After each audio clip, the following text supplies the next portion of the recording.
জ্ঞানকর্ম অনাবৃতম আনুকূল্যেন কৃষ্ণানুশীলনং ভক্তিরুত্তমা। কলিযুগ পাবন অবতার পরম প্রেমময়, প্রেম পরতত্ত্ব সীমা, রাসবিলাসীর চরম পরিণতি, প্রেম বিবর্ত বিলাস শ্রীমূর্তি। এই যে মন্দিরে বাচ্চাগুলো খেলা করছে, দেখেন ওদের একটু নিয়ন্ত্রণ করা যায় কিনা। পরম করুণা ঘন প্রেম ঘন শ্রী বিগ্রহ শ্রী শ্রী নদিয়ানন্দ আনন্দ কন্দ শ্রী শ্রী গৌর নিত্যানন্দের অপর অনুকম্পায়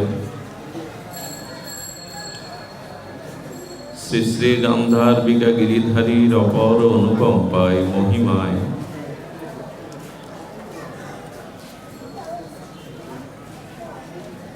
শ্রী মাধব মাসিস্থ মাধব তিথি শ্রী শ্রী হরিবাসর এই মহাপাবনী তিথিতে শ্রী শ্রী শীতলাবাড়ি মাতৃ মন্দিরে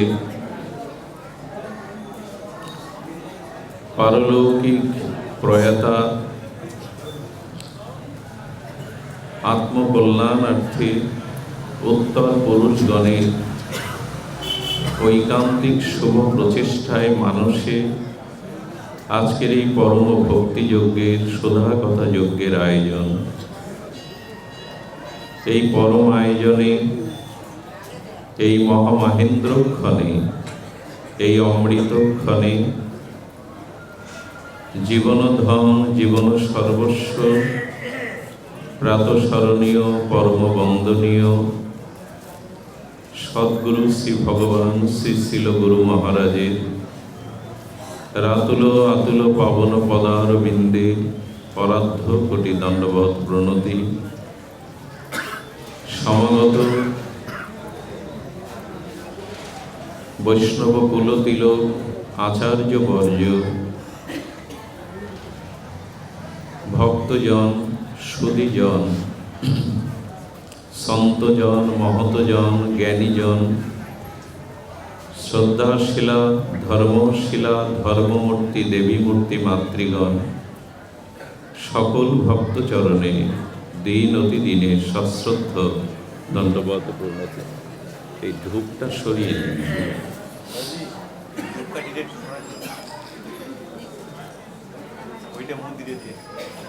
অন্য অভিলিষিতা শূন্য জ্ঞানাকর্ম অনাবৃতম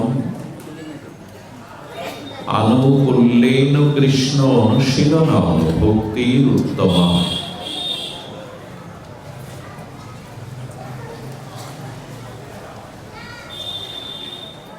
আমাদের জীবনে ভগবানের জন্য সেই পরম প্রিয় পরমের জন্য যে অসীম ক্ষুধা চির অতৃপ্ততা এবং সুতীব্র ব্যাকুলতা আমাদের জীবনে অনেকেরই আসেনি। পরমাত্মার পরাবস্থা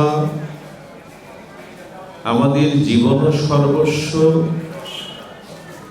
সেই প্রাতব্য স্মতব্য স্মরণীয় ভগবানের প্রতি যে তীব্র বাসনা, তীব্র না পাওয়ার ব্যথা এবং অসীম যে ক্ষুধা, এটা যতদিন আমার মধ্যে না জাগবে জানতে হবে ভক্তি আমার মধ্যে প্রকাশ হয়নি। ভক্তি মানে পাহাড় প্রমাণ খুব বেশি আচার্যরা আমাদের কাছে কঠিন কিছু চাপিয়ে দেয়নি। সেই অনন্ত অসীম মনোহর সুন্দরকে পাওয়ার যে সুতীব্র বাসনা, তাকে না পাওয়ার যে বেদনা,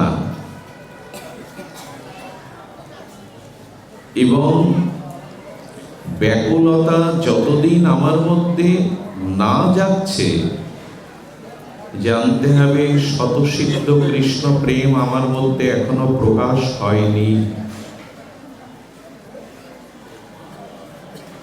যারা ভগবানকে সম্মুখে রেখে পুত্র কলত্র ধন বিত্ত বৈভব মান সম্মান ইহলৌকিক পারলৌকিক নিজের সসুখ বাসনা ভগবানকে সামনে রেখে আদায় করতে চায়, প্রাপ্ত হতে চায়, তারা ভগবানকে নিজের বাসনা পূরণের যন্ত্র হিসাবে ব্যবহার করে।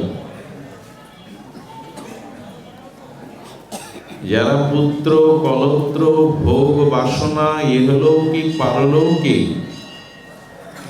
নিজ সসুখ কামনা পূরণের জন্য ভগবানকে সম্মুখে রাখে, বাবা পরে বিলাও,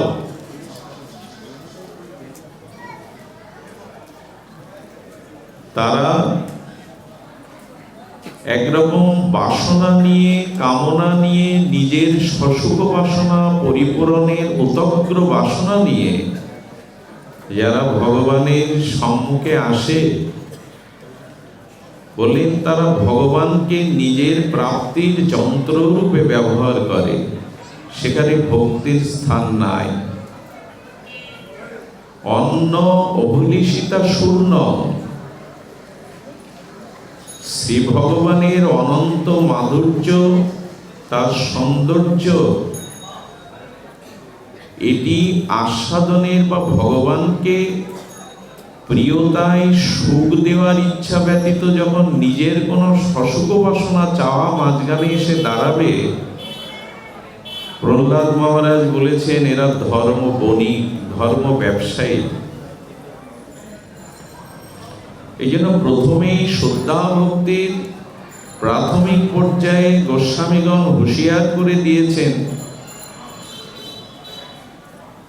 জাগতিক কোন ভোগ বাসনার জন্য শ্রী অনন্ত মাধুর্যময় ভগবানের চরণে এসো না। কতবার জগতে গতাগতি হয়েছে, কত শরীর পেয়েছি, কত ভোগ বাসনা পরিদীপ্ত হয়েছি। আমাদের সন্ত কবির বলেছিলেন, আমি প্রথমে কালো ভ্রমর পেয়েছিলাম, পরে সেই কালো ভ্রমরটা বকে রূপান্তরিত হয়ে গেল। আমরা যখন জন্মাই আমাদের মাথার উপরে কালো চুলগুলো যেন ভ্রমরের মতো দেখায়, কিন্তু কালক্রমে সেই মস্তকের চুলগুলো যখন পরিপক্ক শ্বেতশুভ্র হয়ে যায় তখন সে বকের মতো হয়ে যায়। কত সময় গেল, কত কাল গেল, কত জন্ম গেল, কত দেহ পরিবর্তন করলাম, এখনো ভোগ বাসনা যায়নি। আর এই নিজের ভোগ বাসনা আসক্তি যতদিন আছে ততদিন গতাগতি যাওয়া আসা ফুরাবে না। এই জন্য ভগবানের কাছে এসো, সচ্চিদানন্দ ঘন সেই পরম মনোহর সুন্দর ভগবানের চরণে এসো, কিন্তু কোনো কামনা চিত্তে বাসনা রেখো না। ভগবানের সম্মুখে আরেকটি ভাবনা নিয়ে এসো। আজ হরিবাসর তিথি, মাধব তিথি, শ্রী শ্রী রাধাকুণ্ড তটে ব্রজানন্দ ঘেরায় অস্মাদীয় মদীয় শ্রীগুরুপাদ পদ্ম রাধানারীর অন্তর চরণ চিন্তনে রত। তার আশ্রিত একজন গুরু ভ্রাতা এসে গুরু মহারাজকে প্রণাম করে বলছেন, বাবা আজ একাদশী, করণীয় কি? গুরু মহারাজ স্মৃত হাসলেন। তার দিব্য হাসির ছটায় শুধু একটা শব্দ তিনি তাকে উত্তরে বললেন, একাদশী মানে একাদশী, তুমি একাই দোষী, তোমার জন্য অন্য কেউ জগতে তোমার জন্য দোষী নাই। ভাবনাটাই একাদশীর ভাবনা, আমি একাই দোষী এ জগতে। কারো দোষ নাই, আমি একাই দোষী, একাদোষী। তো ভগবানের সামনে এরকম দণ্ড নিয়ে যান,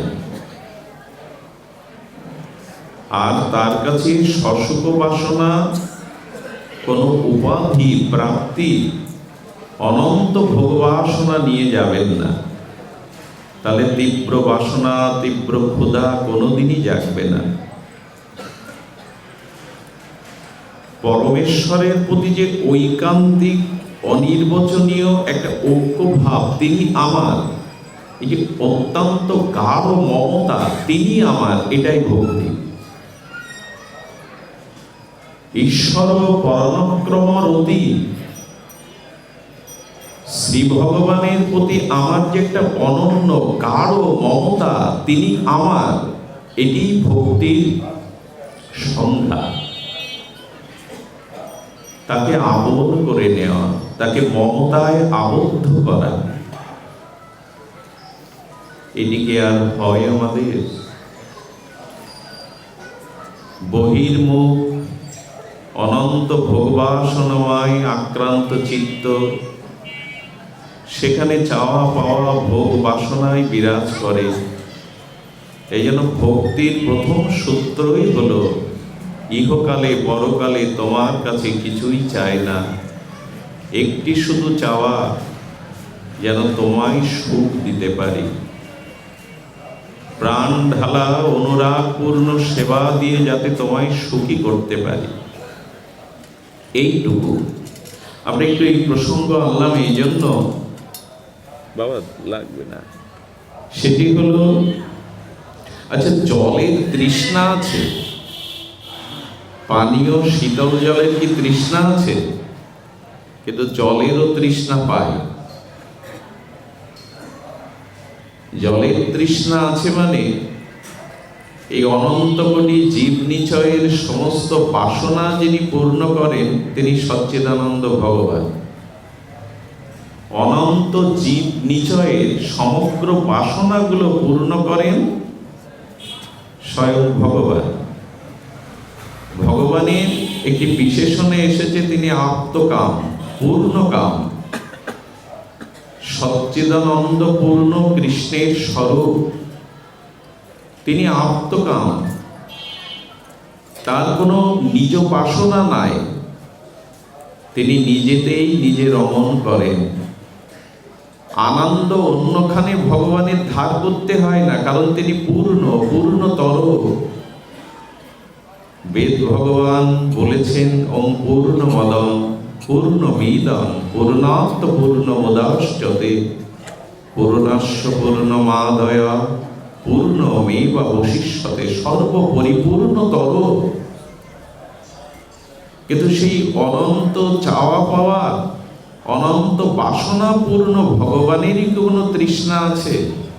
অর্থাৎ জলের কি কোনো, জল তো তৃষ্ণা মেটায়, ভগবান তো সকলের বাসনাকে পরিপূরণ করেন, সেই ভগবানের কোনো বাসনা আছে কি? অর্থাৎ জলের কোনো তৃষ্ণা আছে কি?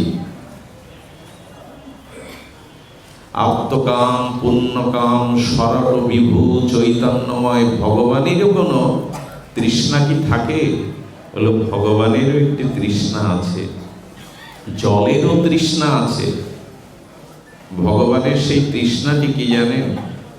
ভক্ত হৃদয়ে বিশুদ্ধ ভক্তির বিন্দু কণাটুকু আস্বাদনের ইচ্ছা ভগবানের। শুদ্ধ ভক্ত হৃদয়ে তার চিত্তে যে ভক্তির বিন্দু উজ্জ্বল কণা, এইটুকু আস্বাদনের লোভ, তীব্র তৃষ্ণা ভগবানেরও আছে। আরে ভক্তি তো ভগবানের স্বরূপ বৃত্তি, ভক্তি তো ভগবানের স্বরূপ লাদিনী শক্তি। তার বাসনা হবে কেন? ভক্ত হৃদয়ের কণা বিন্দু প্রেমের জন্য। বল, ওই বাসনাটা গোবিন্দেরও আছে। নিষ্কিঞ্চন শুদ্ধ সরল হৃদয়ে ভক্তের ভক্তি কণা বা বিন্দুকে আস্বাদনের জন্য ভগবান বড় ব্যাকুল হয়ে যান। এই জন্য রাধিকার প্রেমে আমায় করে উন্মত্ত। গোবিন্দ স্বাভিমান নিয়ে বলছে, রাধার যে প্রেম, রাধিকার প্রেম আমায় উন্মত্ত করে দেয়। ভগবানের তৃষ্ণা কতটুকু দেখুন। বিশ্ব ব্রহ্মাণ্ডের অনন্ত জীবকে যিনি ত্রিগুণময়ী মায়ার দ্বারা নাচাচ্ছেন, সেই গোবিন্দ ব্রজ গোপিকাদের কাছে একটা তাদের হাতের নাড়ু পাওয়ার জন্য তারা যেভাবে বলছে সেইভাবে নাচছে। ভাগ্যবতী ব্রজ গোপিকাদের দুয়ারে একটু নাড়ু আস্বাদনের জন্য অনন্ত বিশ্ব ব্রহ্মাণ্ডের কুলমালিক অনন্ত জীবকুলকে যিনি ত্রিগুণময়ী বহিরঙ্গা মায়া দিয়ে নাচাচ্ছেন, তিনি নৃত্য করছেন। রাধিকার প্রেমে আমায় করায় উন্মত্ত। বলে, রাধারানীকে টানছ কেন তাড়াতাড়ি? বলে, টানছি এই জন্য যে ভগবানেরও শুদ্ধ ভক্তের হৃদয়ে শুদ্ধ ভক্তির জন্য উন্মত্ত করে দেয়, পাগল পারা করে দেয়। তুলসী বৃন্দাসুকে আসছে। শ্রীমতী বিষভানুনন্দিনী প্রেমময়ী রাধারানী বললেন, তুলসী, বৃন্দা কোথা থেকে আসছো? রাধাকুণ্ড তীর হতে। তো রাধাকুণ্ডে তীরে শ্যামসুন্দরকে দেখেছো? বলে, হ্যাঁ দেখেছি। শ্যামসুন্দর এখন নিত্য কলা বিদ্যা শিক্ষা করছেন। 64 নিত্য কলা বিদ্যার যিনি নটরাজ, সেই গোবিন্দ রাধাকুণ্ডে নিত্য শিক্ষা করছেন। রাধারানী বৃন্দাকে বলছেন, তো তার নিত্য গুরুকে, তাকে নিত্য কলা বিদ্যা কে শেখাচ্ছে? বলল, তুমিই তো। আমি এখানে, ওখানে শ্যামসুন্দরকে কে নিত্য কলা শেখাচ্ছে? বলল, গোবিন্দ তার প্রেম স্ফূর্তিতে রাধাকুণ্ডের প্রতিটি বৃক্ষে প্রতিটি স্থানে তোমায় দর্শন করছেন। আর তোমার প্রেম মূরতি দেখে গোবিন্দ তোমায় দেখে দেখে নৃত্য করছেন। তুমিই তো তার প্রেমের গুরু। তোমাকে সম্মুখ রেখেই তিনি প্রেমে উন্মত্ত নিত্য বিদ্যায় রত। সাক্ষাৎ দেখেননি, কিন্তু স্ফূর্তিতে দেখে গোবিন্দ নৃত্য করছেন। এই জন্য আপ্তকাম পুণ্যকাম সরাট বিভু ভগবানকে উন্মত্ত করে দেয়। রাধিকার প্রেমে আমায় করায় উন্মত্ত। স্বয়ং ভগবানেরও তৃষ্ণা জাগে আপনার আমার হৃদয়ের যে বিশুদ্ধ কেবলা নিষ্কাম প্রীতি ভক্তির বিন্দু আস্বাদনের জন্য ছুটে আসেন তিনি, ছুটে বেড়ান তিনি ওইটুকু প্রেমের জন্য। এই জন্য ভগবানের প্রতি আমাদের যে ব্যাকুলতা, একটা বাসনা, তীব্র বাসনা, তাকে সুখী করার, তাকে আনন্দ দেওয়ার, এটুকুই ভক্তি মার্গে আমাদের বিশেষ প্রয়োজন। কিন্তু আমরা এই স্তরে প্রায়শ যেতে পারি না, কারণ একটা অভিশাপ নিয়ে আমাদের জন্ম। প্রতিটি জীব, প্রতিটি মানুষ একটা অভিশাপ মাথায় নিয়ে জন্মেছে। খুব ধ্যান দিয়ে শুনুন। সেই অভিশাপ হলো, জন্মের সাথে সাথে আমাদের হৃদয়ে, আমাদের মস্তকে একটি বাসনা, অভিশাপ এসে ভর করেছে, নিজ সুখ বাসনা। আমরা আমাদের সুখ চাই। এই যে নিজ সুখের বাসনা, এটা অভিশাপ।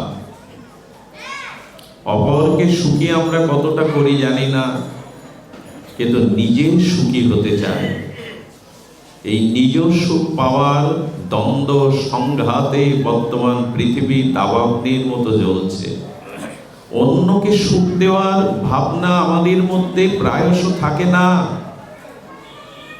নিজের স্বার্থ, নিজের সুখের জন্য পৃথিবীতে দাবাগ্নির মতো জ্বলছে আজ। পরিবার, ব্যক্তি, রাষ্ট্র, বিশ্ব। অপরকে সুখী করবার যতদিন চিন্তা না আসে না, এটা তো বললাম ওই যে অভিশাপ নিয়ে জন্মেছি। একটি হলো অনিত্যতা, আর একটি হলো সসুখ বাসনা। অভিশাপ হলো এই দুটি। অনিত্যতা মানে আমাদের এই পৃথিবীর প্রপঞ্চময় কোনো জিনিস নিত্য নয়। কোনো জিনিস চিরদিনের নয়, ফুরিয়ে যায়। মায়ের স্তনে দুগ্ধ যেমন সন্তান বেশি দিন পান করতে পারে না, কারণ প্রকৃতির নিয়মে মাতৃপক্ষে মাতৃস্তনে দুগ্ধ ফুরিয়ে যায়, শুকিয়ে যায়। আর সন্তানও তার বাল্যাবস্থা থেকে কিশোর হয়ে যায়। সন্তানেরও তখন মায়ের কোড় যেমন মানায় না, আর প্রকৃতির নিয়মে মায়ের বুকে দুগ্ধ আর থাকে না। এ সংসারের নিয়ম হলো কোনো কিছু স্থায়ী থাকে না। এই জন্য এখন কোনো কিছু স্থায়ী আপনি এখানে পাবেন না। বহমান স্রোতস্বিনী নদীর মতোই জগৎ সংসারে যা কিছু অস্থায়ী, অনিত্য। এই জন্য এখানে কিছু আগলে ধরতে চেষ্টা করবেন না। যে বস্তু আগলে ধরেছেন তার থেকে আপনি হয়তো বিদায় নেবেন নাই, সেই বস্তু আপনার থেকে বিদায় নেবে। এই অনিত্যতা একটা অভিশাপ এই জগতের, এখানে স্থায়ী কিছু নয়। আর একটা অভিশাপ হলো আমরা নিজের সুখ চাই, সকলের কাছ থেকে নিজের সুখটা আদায় করতে ব্যস্ত, অন্যকে সুখী করার চিন্তা আমাদের মাঝে প্রায়শ নাই। এই জন্য এই দুটো অভিশাপ আমাদের মাথার উপরে জন্ম থেকেই ভর করেছে। একটু বিপরীত চিন্তা করতে হবে। মাঝে মাঝে মনে পড়ে, এক মহাত্মাকে প্রশ্ন করেছিলাম, মানুষ এত দুঃখী কেন এখন? তিনি উত্তর দিলেন, মানুষের জীবনে চাওয়া পাওয়া পূর্ণতার কারণে যত দুঃখ নয়, অন্যকে সুখী দেখে সে সব থেকে বেশি দুঃখ পায়। নিজের চাওয়া পাওয়া পূরণ হয়নি, এজন্য একটা দুঃখ আছে, যা চেয়েছি তা জীবনে পাইনি। কিন্তু এর থেকে বড় বেশি দুঃখী হয় মানুষ অন্যের সুখ দেখে। এটাই দুঃখের এক মূল কারণ দার্শনিকরা এখন ব্যক্ত করছে।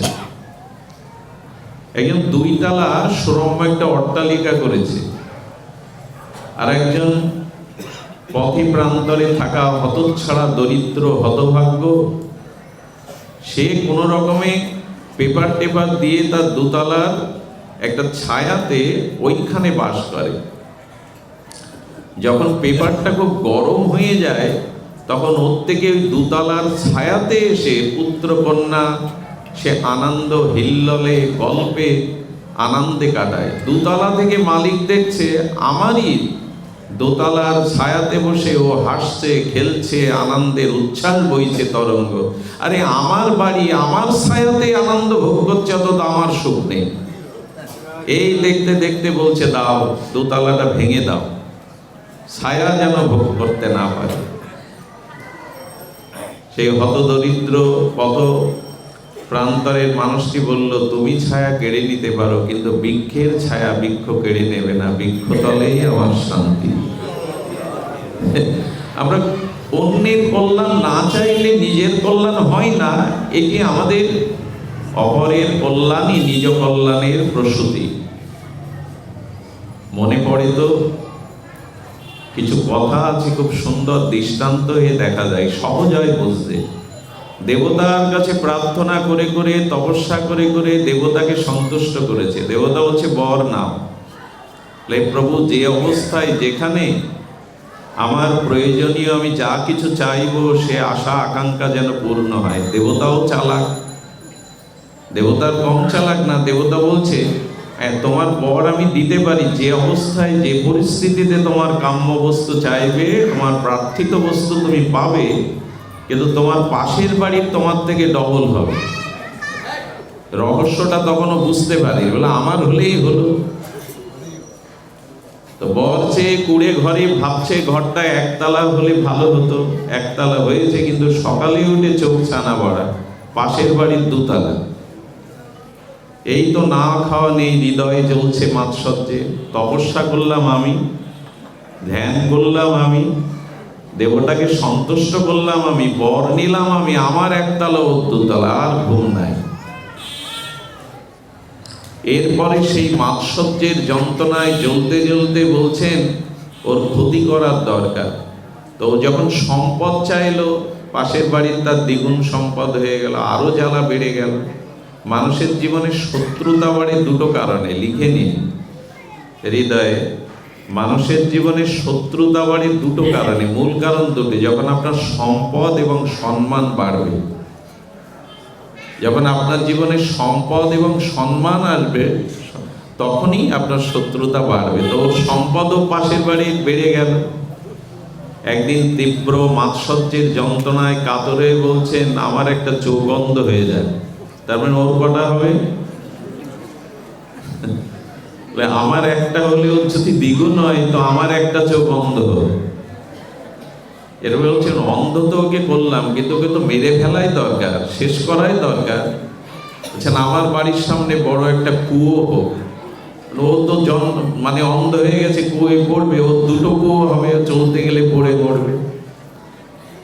আসলে এই লাভটা কি? অপরকে সহ্য করতে শিখুন, অপরের কল্যাণ, অপরের মঙ্গল, অপরের সুখটাকে সহনশীলভাবে মেনে নিতে শিখুন। মাৎসর্য থাকলে এ পথে এগিয়ে যাওয়া যাবে না। মনে পড়ে একটি ঘটনা, একজন গোবিন্দ মন্দিরে ঘৃত প্রদীপ জ্বালাতেন। তো সেই ঘৃত প্রদীপ প্রজ্বলিত করতেন, আর একজন দরিদ্র ব্যক্তি দূর থেকে দেখত, সামর্থ্য নাই, কি দিয়ে দেবতার মন্দিরে, গোবিন্দ মন্দিরে প্রদীপ প্রজ্বলন করব। কিন্তু তার বাড়িটা যেখানে, ওখানে একটা ড্রেন করা ছিল, অন্ধকার জায়গা, লোক যেতে গিয়ে পড়ে যেত, বৃদ্ধ মানুষ, বাচ্চারা। উনি করতেন কি, ওনার তো ঘৃত নেই, ভালো প্রদীপ নেই, কাঠের ওপরে কাপড়ের ভাঙা জড়িয়ে প্রাচীন দিয়ে আলো জ্বালিয়ে রেখে দিতেন, যাতে মানুষ ওই পথটা আসা যাওয়া করতে পারে। এদের মৃত্যুর পরে যিনি ঘিয়ের প্রদীপ গোবিন্দ মন্দিরে দিতেন, তাকে আমাদের যিনি পাপ পূর্ণের বিচারক যম মহারাজ, তাকে একটু নিচু স্থান দিলেন, সুযোগ সুবিধা কম দিলেন। আর যিনি কাঠের উপরে ভাঙা জ্বালিয়ে প্রাচীন দিয়ে ওই অন্ধকারের পতিত পথটা আলোকবর্তিকা জ্বালাতেন, তাকে উচ্চ স্থানে সিংহাসনে, তাকে সেবক দিয়ে চামর বিজন ভালো সেবার ব্যবস্থা করলেন। বললেন, আপনার বিচারে ভুল হলো না, আমি তো গোবিন্দ মন্দিরেই প্রদীপ জ্বালতাম, ওর এই সুব্যবস্থা আমার ব্যবস্থায় আপনার বিচারে কিছুটা ভুল হলো না? বলে, ভুল হয়নি। গোবিন্দ মন্দিরে তুমি প্রদীপ না জানলেও মন্দিরে প্রদীপ নিয়মিত প্রজ্বলিত, তো ওখানে প্রদীপের খুব বেশি প্রয়োজন ছিল না। কিন্তু ও নিজের সুখের জন্য না, অন্যের কষ্টের কথা ভেবে ও আলো জ্বেলেছিল, যাতে মানুষের কল্যাণ হয়। এই জন্য ওর স্থান বিচারে অনেক উঁচুতে, অনেক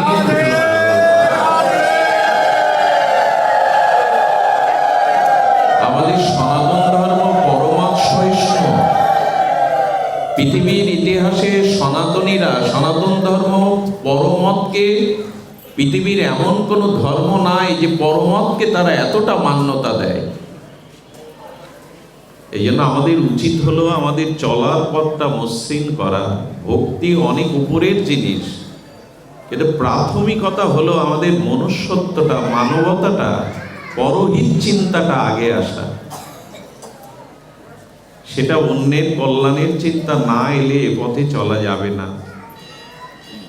এই জন্য শাস্ত্র বলেছেন যে আগে ক্ষুদ্র ক্ষুদ্র এই স্বার্থ ত্যাগ করতে শেখো, কামনা বাসনা ত্যাগ করতে শেখো, নিজের সুখের বাসনাটা জলাঞ্জলি দাও।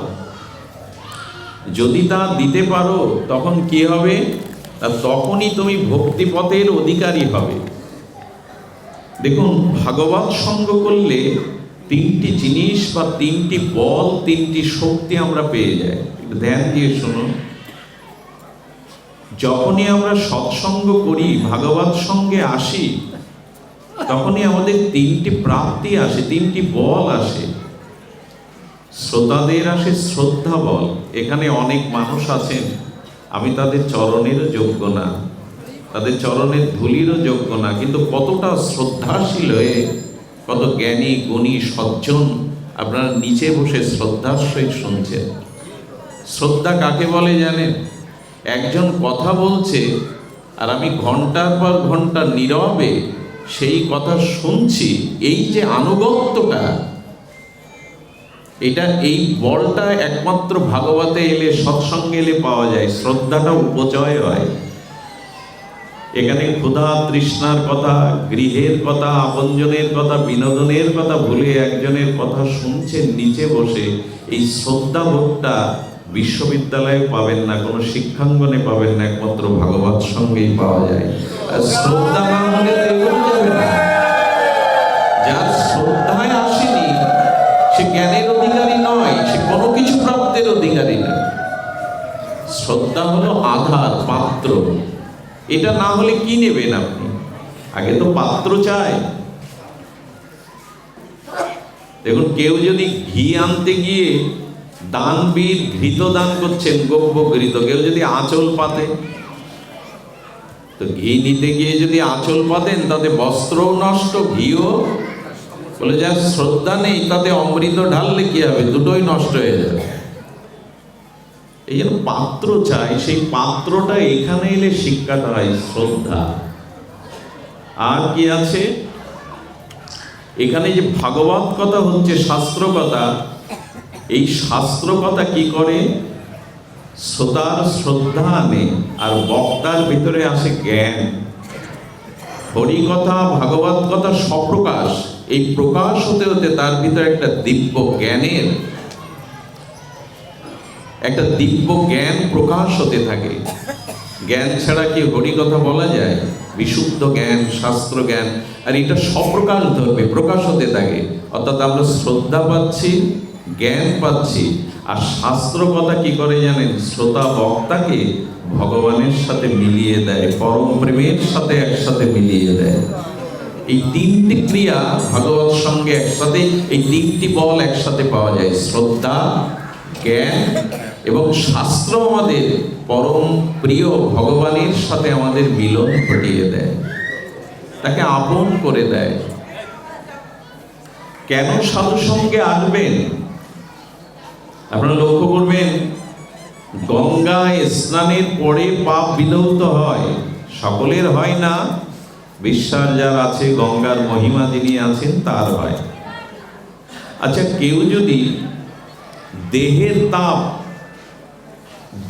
তাপ প্রশমিত করতে চান, তো পূর্ণিমার চাঁদের, চন্দ্রের ছায়া এসে বসুন। সুধাকার চন্দ্রের কিরণ জ্যোৎস্নায় আপনি শীতল হবেন। আর যদি জীবনে চাওয়া পাওয়া থাকে, তো কল্পবৃক্ষ যদি জানা থাকে, কল্পবৃক্ষের কাছে যান, যা চাইবেন তাই পাবেন। বললেন দেখুন, এই তিনটি ক্ষেত্রে পাওয়া যায়। চন্দ্রের কাছে শরীরের তাপ প্রশমিত হয়, গঙ্গার কাছে দেহের পাপ দূর হয়, আর কল্পতরু বৃক্ষের কাছে প্রার্থিত বস্তু চাইলেই পাওয়া যায়। আর এই তিনটি একসাথে সাধু সঙ্গে পাওয়া যায়। তিনটি একসাথে পাওয়া যায়। কি করে পাওয়া যায়? বলে গঙ্গা স্নানের পরে পাপ দূর হয়, আর সাধুকে দর্শন করলেই মলিনতা পাপ দূর হয়, দর্শনে পবিত্র হয়। দর্শনে সাধু, দর্শনে ভক্ত, দর্শনে পাপ দূরে পালায়। দর্শনে পবিত্র করো এই তোমার গুণ।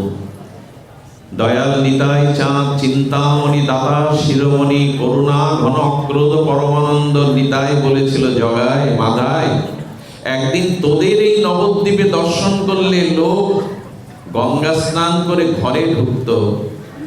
তোরা গৌর চরণে, নাম চরণে আশ্রয় নিয়েছিস, এখন তোদের দর্শন করলে আর কারো গঙ্গা স্নানের প্রয়োজন হবে না, তারা পবিত্র হয়ে যাবে। ভক্ত দর্শনেই পবিত্রতা আসে। চাঁদের কিরণ তো প্রতিদিন পাবো না, পাবো কি? তো চন্দ্রের কিরণে শরীরের তাপ প্রশমিত হয়, কিন্তু ভাগবত শ্রবণে হরি কথাতে আমাদের জন্ম জন্মান্তরের যে ত্রিতাপ, সেই ত্রিতাপটা আমাদের প্রশমিত হয়। গোপীরা তো এই জন্যই বললেন তব কথামৃতম তপ্ত জীবনম। মুষলধারে সপ্ত দিবস বৃষ্টি ঝরঝর করে ঝরলে বাইরের আগুন নিভতে পারে, ভেতরের জ্বালা নিভবে না। ওটা একমাত্র হরি কথার দ্বারাই ভেতরের জ্বালা। এই জন্য দেহ না, অন্তর শীতল হয় সাধুকে হরি কথা। কল্পবৃক্ষ বলছেন, কল্পবৃক্ষের কাছে যা চাইবেন তাই পাবেন, কিন্তু হিতে বিপরীত হতে পারে। আপনাদের সেই ঘটনাটা সকলের প্রায় জ্ঞাত আছেন, বহুবার ভাগবত শ্রীমুখে শুনেছেন। এক শ্রান্ত ক্লান্ত পথিক এক বৃক্ষের ছায়ায় বিশ্রাম নিচ্ছে। আসলে বৃক্ষটা কল্পবৃক্ষ। সে ক্ষুধার্ত, তৃষিত, বলছে যদি পানীয় শীতল জল হতো, যেহেতু কল্পবৃক্ষ জল এসে গেছে স্বর্ণ থালে, বা দ্বিতীয়বার বলছে যদি ক্ষুধার অন্য কিছু আসতো তো অন্নই এসে হাজির। এরপরে যদি বললেন একটা দুগ্ধ ফেনিব, শয্যা পেতাম, খাওয়া দাওয়া হয়ে গেছে, এখন অলসতা আসছে, শয্যাও তৈরি হয়ে গেল। একজন দাসী যদি পেতাম পদসেবা করবার, দাসীও হাজির। এত সুখ একসাথে চাওয়া মাত্র পাওয়াতে মনে করছে এখানে বাঘ যদি আসে একটা, সব শেষ। তো জগতের কল্পবৃক্ষের কাছে যা চাইবেন তা হিতে বিপরীত হতে পারে, কিন্তু এই ভাগবতে এসে ভগবানের কাছে যা চাইবেন প্রেম ভক্তি, তা যাতে আপনার হিত হয় তাই ভগবান তাই দেবে। এই জন্য ভক্ত সঙ্গ আমাদের করা একান্ত প্রয়োজন। গোস্বামীপাদরা বলছেন এই জন্য যে দেখুন, মানুষের চিত্তে ভগবানের প্রতি মমতা, একটু প্রীতি কণা, একটু ভালোবাসা পাওয়ার জন্য ভগবান খুব ব্যাকুল। বিশ্বকবি ওনার মর্মস্পর্শী লেখনীতে জানিয়েছেন, তাই তোমার আনন্দ আমার পর, তাই তুমি এসেছো নিচে। একবার ভাবুন তো কবিগুরুর অনুভূতি কোন স্তরে। তোমার আনন্দ আমার পর, তাই তুমি এসেছো। আমরা তো ভগবানের কাছে যাইনি, সে সামর্থ্য নেই, ভগবানই বারবার নেমে এসেছে আমার কাছে। উনি নেমে এসেছেন, আমি তার কাছে যাওয়ার সামর্থ্য রাখি না, কিন্তু ভগবান বারবার নেমে এসেছেন। কখনো আমার ঘরের সন্তান হয়েছেন, কখনো ভ্রাতা হয়েছেন, কখনো সখা হয়েছেন, কখনো প্রিয় পরম হয়েছেন, কান্তা হয়েছেন। এই তো তার স্বভাব, তার আনন্দটা আমার কাছে। তুমি যদি সমুদ্র হও, শুনে রাখো প্রভু আমি তার তরঙ্গ। তরঙ্গ ছাড়া সমুদ্র মনোমোহন হয় না। প্রভু তুমি যদি সমুদ্র হও, আমি তার তরঙ্গ, আমার প্রয়োজন তোমার। এই জন্য প্রতিটি মানুষের চিত্তে যে ভালোবাসাটা স্বতঃসিদ্ধ রূপে বর্তমান, ওটা চাওয়ার জন্য, পাওয়ার জন্য ভগবান বড় ব্যাকুল। আপনি যদি এটা মনে করতে পারেন যে ভক্তিটা কিন্তু সকল জীবের মধ্যে ভগবান স্বতঃসিদ্ধ দিয়েছেন। জ্ঞান সবার থাকে না, থাকে কি? বিদ্যা সকলের থাকে না, কিন্তু ভক্তিটা, ভালোবাসাটা সর্বপ্রাণীকেই স্বতঃসিদ্ধ ভগবান দিয়ে দিয়েছেন। শীতের সকালে এই বঙ্গজননীর বসুন্ধরার কোলে কোনো ক্ষেত খামারে চলে যাবে, দেখবেন একটি পাখি ঠোঁটে করে শস্যকণা এনে আরেকটি পাখির ঠোঁটের মধ্যে গুঁজে দিচ্ছে। ভালোবাসা নেই ওদের মধ্যে? আপনার বাড়ি পোষ্য হিংস্র স্বজাতি বিদ্বেষী কুকুরটা দেখবেন তার সহপাঠীর সাথে কেমন করে দৌড়াদৌড়ি করে খেলছে। ভালোবাসা সকলের আছে। বিড়াল, কুকুর, মনুষ্য, প্রাণী, ইতর জন্তু, জানোয়ার সবার মধ্যে মমতা ভালোবাসা দিয়েছেন। ভালোবাসা স্বতঃসিদ্ধ ভাবে সব চিত্ত আছে, কিন্তু জগতের কামনা বাসনায় সেই ভালোবাসার ঢাকা পড়ে গেছে। নিত্য সিদ্ধ কৃষ্ণ প্রেম সাধনার দ্বারা আপনার আনতে হবে না। আপনার হৃদয়ে এই প্রেম বর্তমান আছে, ভালোবাসাটা, মমতাটা আছে, শুধু এই শ্রবণ কীর্তনের দ্বারা তাকে জাগাতে হবে। সাধু সঙ্গে শ্রবণ কীর্তনের দ্বারা তাকে জাগাতে হবে। হরিকথা শ্রবণ, সাধু সঙ্গে হরিকথা প্রসঙ্গ কেন প্রয়োজন? শতাং প্রসঙ্গ নাম বীজ সাঙ্গবিদ কেন প্রয়োজন? এত হরিকথা, ভাগবত কথা কেন? ভজনের শ্রেষ্ঠ আদ্য। দেখুন ভগবান বলছেন আমাকে, আমার সঙ্গ করাটা ভক্তি নয়। রঘুপতি রাজীব লোচন রামচন্দ্র মর্যাদা পুরুষোত্তম শবরীকে বলেছিলেন, নববিধা ভক্তির প্রসঙ্গে প্রথমেই বলছেন শবরীকে, কি বলছেন? যে দেখো প্রথম ভক্তি সন্তান সংজ্ঞা, ভগবানের সঙ্গ করলে ভক্তি হয় না। ভগবান বলছেন আমার ভক্ত সঙ্গই হলো ভক্তির মূল কারণ। ভক্ত সঙ্গই, আমার কাছে এসো আমি ভক্তি দেব, একথা বলছেন না মর্যাদা পুরুষোত্তম সবরীকে বলছেন প্রথমা ভক্তি সন্তং সঙ্গা, সন্ত সাধুর সঙ্গই হলো ভক্তি লাভের প্রথম শ্রেষ্ঠ উপায়। ভক্তের নিকটে যাও, ভক্তমুখে ভাগবত শ্রবণ করো, এটাই ভক্তি প্রাপ্তির মূল লক্ষ্য। কেন লক্ষ্য শুনুন। দেখুন, এক আচার্য পদ দিয়ে যেতে গিয়ে দেখছেন একজন বারবার চেষ্টা করছে তার নাগালের বাইরে পরিপক্ক সুপরিপক্ক রসালো আম, ক্ষুধা আছে তার, সেই ক্ষুধার পরিপক্ক অমৃত আমটা পাওয়ার জন্য বারবার লাভ দিচ্ছে, কিন্তু হাতের বাইরে চেষ্টার দ্বারা। আচার্যপাদ তখন বলছেন আমের রস আস্বাদন করতে চাও, একটা কাজ করো। একটা কাজ হলো বাড়ি থেকে একটা আংশুরি, কি বলে আংশি বলে মনে হয় আমাদের বঙ্গ ভাষায়, আংশুরি বা আংশি, একটা আংশি করে আনো, তাতে হাতও ওখানে পৌঁছাবে আর আমও তোমার কাছে পড়বে, আসবে তোমার কাছে, তখন তুমি রস আস্বাদন করতে পারবে। এই আংশিটাই হলো ভক্তি। আমিও আছি, রসও আছে, ভগবানের প্রেমানন্দ ভক্তির রসও আছে। মাঝখানের ওই আমের সাথে আমার ব্যবধানটা ঘুচিয়ে দেয় যে বস্তু, তারই নাম হলো ভক্তি। ওই প্রেমরস আস্বাদনের আমার সামর্থ্য নাই, কিন্তু প্রেমরসকে আমার নিকটে এনে দিয়ে আস্বাদনের প্রাপ্তি করিয়ে দেয়, এরই নাম হলো ভক্তি। আমরা ভক্তির প্রসঙ্গ, আজকে তো ভক্তি তিথি, মাধব তিথি, অন্য কথা আসবে না।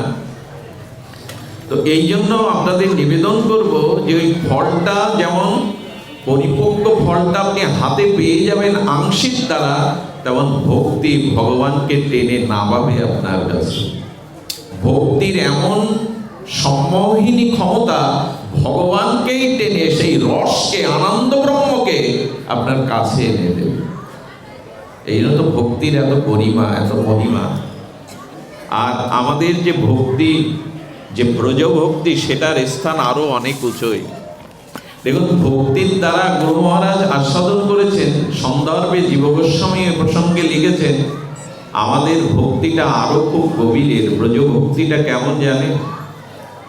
ব্রজ ভক্তিটা হলো ওই যে অনন্য মমতা, তাকে বললাম। আচ্ছা, গুরু মহারাজ একটি সাংকেতিক দৃষ্টান্ত দিয়েছেন। এই জগতে কোনো আর্টিস্ট বলুন বা কোনো খেলোয়াড় বলুন, কোনো ক্রীড়াবিদ বলুন, কেউ কাউকে ভালোবাসে, অনেক ভালোবাসে। তার ক্রীড়া নৈপুণ্য, তার শিল্প সত্তা তাকে আকর্ষণ করে।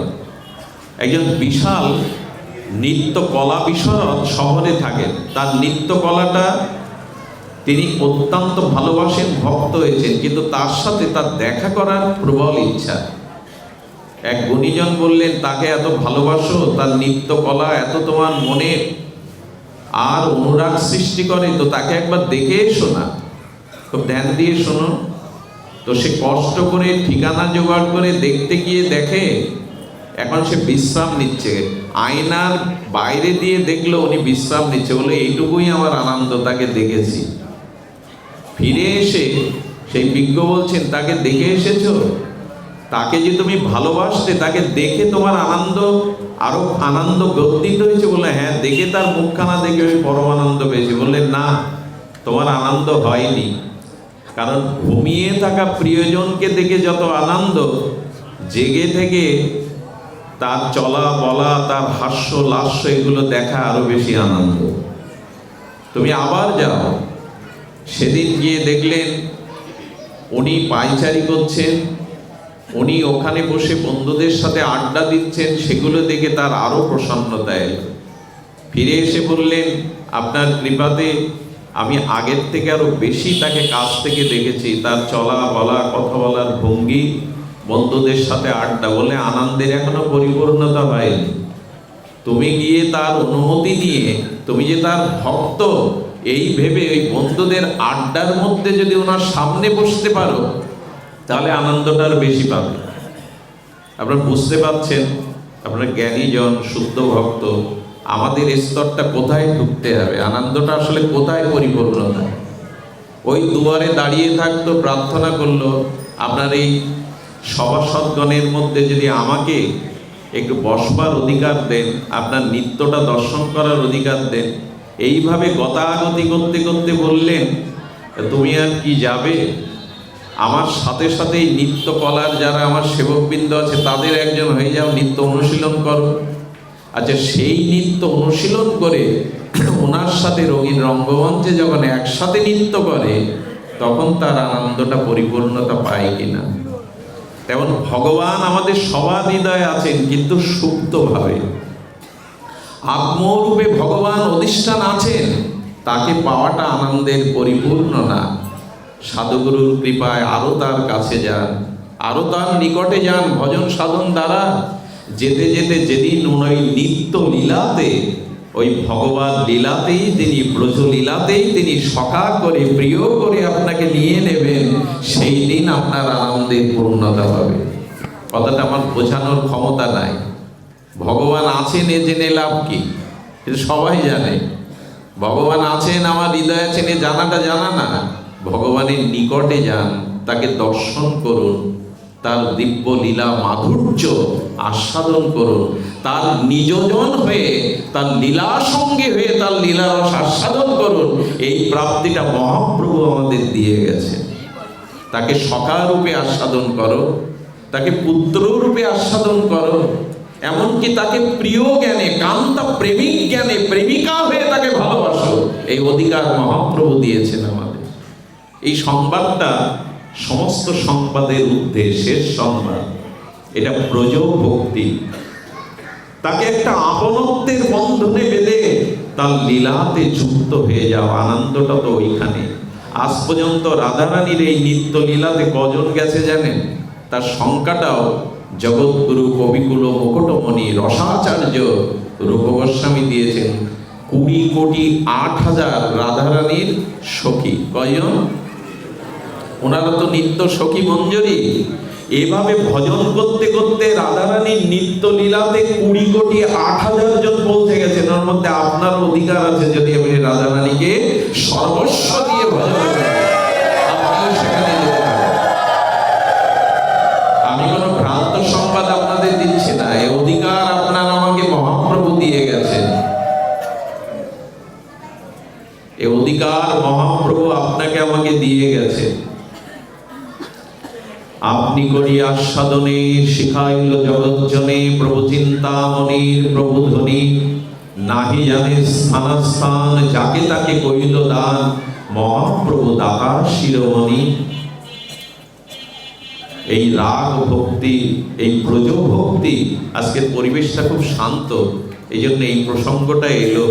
আমাদের অধিকারটা ওইখানে, আমরা তারই, অন্য কারো নয়। তার নিত্য লীলাতে আপনার মনে আছে, ব্রজে এক বাবাজি মহারাজ, তিনি রাধারানীর, আচ্ছা তুলসী মঞ্জরিতে তো আমরা প্রার্থনাটা সারা জীবন জানিয়ে আসলাম, এই মনের অভিলাষ বিলাস কুঞ্জে। আচ্ছা গাইছি তো, তো সেই জায়গাটা কোথায়? সেখানে যাওয়া হবে না, সে যাওয়ার জন্য ব্যাকুলতা জাগবে না। এই নিবেদন ধরো সখীর। একটা কথা বলি, মহাপ্রভু আমাদের স্বরূপ পরিচয় দিয়েছেন, আমরা কৃষ্ণ দাস। এ পরিচয় সত্য, কিন্তু এর উপরেও একটা মহাসত্য আছে, সেটা হলো আমরা রাধারানীর দাসী, আমরা রাধারানীর কিঙ্করী। এটি মহাসত্য, আমরা রাধারানীর কিঙ্করী। বৃষভানুনন্দিনীর এই নিত্য লীলাতে পৌঁছাতে পারেন আপনি, এটা অবাস্তব কোনো সংবাদ নয়। মহাপ্রভু এই সংবাদ দিয়েছেন রাগ ভক্তি। তিনি বলেছেন, আত্মানাং চিন্তায়ত তত্র তাসাং মধ্যে মনোরমাম রূপ যৌবন্য সম্পন্নাম কিশোরীং প্রমাদাকৃতিম। শ্রী গুরুদেব কাম বীজ, কাম গায়ত্রী দিয়ে আপনাকে মঞ্জরি সাধনা দিয়ে দেবেন। এই আত্মার উপরে, আত্মা নারীও না পুরুষ না, আত্মার উপরে আপনাকে রাধারানীর একটা সখী রূপ দিয়ে দেবেন। আপনাকে বসন দিয়ে দেবেন, স্বভাব দিয়ে দেবেন। আর ওই চিন্তা করতে করতে করতে করতে যেদিন চিত্ত শুদ্ধ হবে, রাধারানী টান দিয়ে আপনাকে তার নিত্য লীলাতে নিয়ে নেবেন। এই সংবাদ মহাপ্রভু দিয়েছেন। যদি বলেন কি পাগলের প্রলাপ বকছো, আমরা ওইখানে যাব, যেতে পারে। শুনুন তাহলে সেই মর্মস্পর্শী ঘটনা। আমাদের মথুরাতে অন্য সম্প্রদায়ের একটা যুবক ছেলে মথুরায় রাধা মাধবকে দেখতে যেতেন। খুব বেশি দিন আগের ঘটনাটা। এবং সে সনাতনী ছিল না, অন্য সম্প্রদায়ের ছিল। এই জন্য তাকে অনেকেই নিষেধ করতো, মন্দিরের ভেতরে যেতে দিত না। বাইরে দিয়ে রাধারানীকে দেখতো আর চোখের জলে ব্যাকুলতা জানাতে, হে রাধে, হে প্রেমময়ী, তোমার চরণ দেখতে, তোমার বদন দেখতে আমার ভালো লাগে। কেন লাগে জানি না, পূর্বে হয়তো কিছু সংস্কার ছিল, কোনো কারণে অন্য জাতিতে গেছে। তার পিতামাতার কাছে সংবাদটা পৌঁছে গেল। বাড়িতে নিয়ে পিলারের গায়ে বেঁধে রক্তাক্ত করে পেটালো। কেন যাস? কেন এই দুর্নাম নিতে হয় আমাদের? আর যাবি না। ভালোবাসা কখনো বেঁধে রাখা যায়? ভালোবাসাকে আটকানো যায় না। নদীর প্রবল স্রোতকে বাদ দিয়ে আটকানো যায় না। ওই অনুরাগের প্রীতির টানে আবার চলে যায়। পেছন দিকে কত গালি, কত কলঙ্ক, কত কত দৈহিক যন্ত্রণা, কষ্ট ভোগ করতে হলো। একদিন মনের ব্যাকুলতায় ললিতাকে বলছে, ললিতা, পারো না এই স্তব থেকে আমাকে তোমাদের স্তরে নিয়ে নিতে, যেখানে কেউ আর বাধা দেবে না রাধারানীকে দর্শন করতে? নাও না। নিবেদনটা যখন আন্তরিকভাবে করে দিয়েছে, কি বলবো, ললিতা সখী ওর হাত ধরেই টেনে নিয়ে ফেললেন দুমন বনে। ব্রজমণ্ডল 84 কোষের মধ্যে আজও একটা বিস্ময়কর জায়গা আছে, দুমন বন। যদি সৌভাগ্য হয় একবার যাবেন। 200-300 বছরের কাঠ পড়ে আছে, কেউ ওখানে স্পর্শ করে না। আমার ভাগ্য হয়েছিল ওখানে যাওয়ার। সে ওখানে অশ্বত্থামা এখনো আছে। অশ্বত্থামার 4 যুগে অমর ওখানে আছেন। এক বাবাজি বলেছিল, এখানে যদি কেউ সঠিকভাবে ভজন না করে, সেই রাত্রেই সর্বাঘাতে তার মৃত্যু হয়। একটা পাতাও কেউ ওখান থেকে কুড়িয়ে নিতে পারে না। পদগুলো কেমন রচনা, পাতা শেষে পাতাগুলো সরিয়ে একটা পদ রচনা করে দেয়। একটা বনলক্ষ্মীর বনসভা, নির্জন ভজনস্থলী। ওর মধ্যে দীর্ঘ কিছু বছর পরে এক বাবাজি দেখেছিল এই ছেলেটাকে, ওর মধ্যে নিত্য লীলায় ও ডুবেছিল। আগের সে আর নাই। আমাদের সিদ্ধ নামনিষ্ঠ সিদ্ধ নিদ্রাজয়ী মহাপুরুষ বিজয় কৃষ্ণ গোস্বামী একবার গিয়েছিলেন বৃন্দাবনে। ওনার একজন প্রিয় বান্ধব, উনি রাধারানীর চিন্তা করতে করতে পড়লেন, দেহ ত্যাগ করলেন। আর এই দেহ থেকে 13 বছরের এক কিশোরী বালিকার রূপ ধরে কে যেন লীলার দিকে ছুটে গেল। বিজয় কৃষ্ণ গোস্বামী দেখলেন এই জঙ্গলের মধ্যে কেউ বাস করে না, এখানে কোনো ব্রজবাসী নেই। এই বালিকাকে সাধনে ভাবিবে যাহা, সিদ্ধ দেহে পাবে তাহা। এই সাধারণ আপনি যা ভাববেন আপনি তাই তো হবেন। ওই যে কাশ পোকাটাকে নিয়ে যায় না? আচ্ছা, শুয়োপোকা যদি বিচিত্র বৈচিত্র্য প্রজাপতিতে রূপ নেয়, শুয়োপোকাটা কিসের রূপ নেয়? প্রজাপতি হয়ে যায়। যদি দেহ পরিবর্তন না করে, মৃত্যুবরণ না করে, এভাবে তার পরিবর্তন হয়, শুয়োপোকা বিচিত্র প্রজাপতিতে রূপ নেয়। আপনি এটা ভাবতে ভাবতে সদ্গুরুর কৃপায়, নাম মহিমায়, রাধারানীর কৃপায়, ওই নিত্য লীলাতে সাধনে যা ভাববেন, সিদ্ধ দেহে ওখানে পৌঁছতে পারবেন। আমাদের দেহ একটা না। এই যে রক্ত মাংসের পিণ্ড দেহ যেটা এখানে আছে, এখানে বসে এখন আপনি আপনার বাড়িতে প্রিয়জনের মুখ দেখে আসতে পারেন। ওই শরীরটা কোন শরীর? একটি হলো সূক্ষ্ম শরীর, স্থূল শরীর, আরেকটি হলো কারণ শরীর। আমাদের শরীর 3টি। তো গুরুদেবের কৃপায় রাধারানীর সখী ভাবনাটা ভাবতে ভাবতে, ব্রজলীলা ভাবতে ভাবতে, একদিন কৃপা করে আপনাকে ওখানে উনি নিয়ে নেবেন। এই অঙ্গীকার উনি করেছেন। আমাদের শুধু ভাবনার পরিবর্তন চাই। সারাটা জীবন সংসার, বিষয় আশা, স্ত্রী পুত্র, এই ভাবনায় ভেবে গেলাম। এই জন্য স্তর শান্তি পাইনি, না শান্তি কাউকে দিতে পেরেছি, না শান্তি পেয়েছি। ভগবত স্মরণ না করলে শান্তি পাওয়া যায় না। ভগবত স্মৃতি, ভগবত। এখন দেখুন না, আমরা তো সেই মানুষই, সংসারে রোগ শোক জ্বালা যন্ত্রণার, এখন তো কারো চিত্তে বিষয় যন্ত্রণা করছে না, এখন তো কারো মাথায় সংসারের ভারী বোঝা আমাকে ভারী করে তুলছে না। এর একটাই কারণ, হরি স্মৃতি, ভগবান স্মৃতি হৃদয়ে জাগলে এই জম যাতনা থেকে মুক্ত হওয়া যায়, অপ্রাকৃত রাজ্যে প্রবেশ ঘটে। আত্মানং চিন্তায় তো তত্র তাসার মধ্যে মনোরমম। সেই সখীর চিন্তা করো, সখীর ভাবনাতে আনো। হে রাধে, কবে তোমার একটি প্রকৃষ্ট লীলা আছে, আপনারা অনেকেই শ্রবণ করেছেন, সেটা হলো শ্যামা মঞ্জু সখী। এটি ছিলেন বৃন্দাবনের আশ্রিত একজন গোপী উপাসনার, গোপী ভাবের উপাসনা করতেন। গোপী ভাবের উপাসনা করে শৃঙ্গার করতেন গোবিন্দকে অপূর্ব করে, শৃঙ্গার করে মনোরম করে তার দিকে চেয়ে থাকতেন, কবে দর্শন পাব। এইভাবে প্রাণের ব্যাকুলতায় তার বিগ্রহকে সেবা করতে করতে হঠাৎ যমুনার কদম্ব বৃক্ষের তলে বিজলি চমকির মতো মনোহর শ্যামসুন্দর মুরলীধারীকে দেখতে পেলেন। যেই দেখতে পেলেন প্রেমে মূর্ছিত হয়ে পড়ে গেলেন। পরের দিন আবার শৃঙ্গার করে এসে দাঁড়িয়েছে ওই প্রলোভনে যদি আর একবার দেখা পায়। এভাবে নিত্য দেখা দিতে লাগলেন শ্যামসুন্দর। খুব বেশি দিন আগের ঘটনা নয়, রাধা বাবার জীবনের এই ঘটনাটা শুনিয়েছিলেন।